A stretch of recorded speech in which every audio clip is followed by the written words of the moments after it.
But now what is this breastplate of righteousness? Well, this talks about the integrity of our lives as a church, our holiness, our witness, our testimony to the world, our Christian conduct as God's people. And I tell you the truth, in the past few years, we have seen one great Reformed leader after the other fall by having their double lives exposed. And I can tell you with mathematical precision, the enemies of the gospel and the enemies of the church will come and do the devil's work to parade the failings of those Christians on the stage of the world.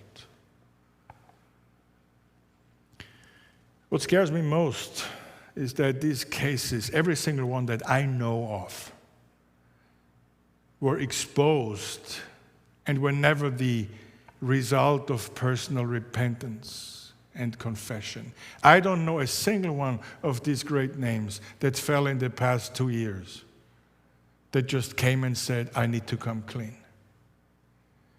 So, beloved, my question is, how many of these big names, or small names, it's not only the big names are only the ones we hear about. How many of those are still living double lives, waiting to be exposed and being paraded before the world to the shame of Christ?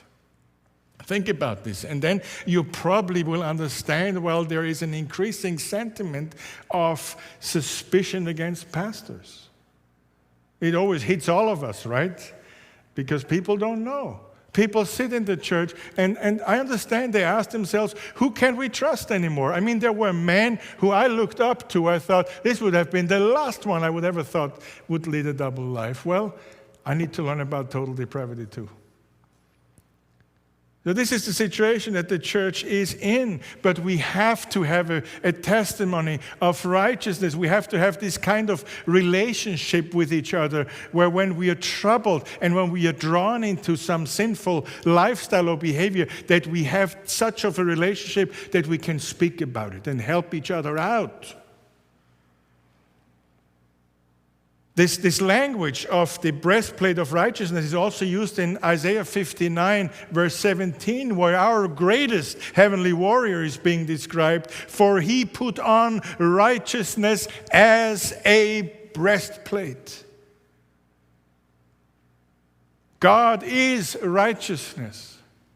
And we must walk in his ways if we are truly his own. We must imitate his righteousness. If we don't walk in the ways of the Lord, the enemy surely has many angles to attack. I can tell you this from first-hand experience.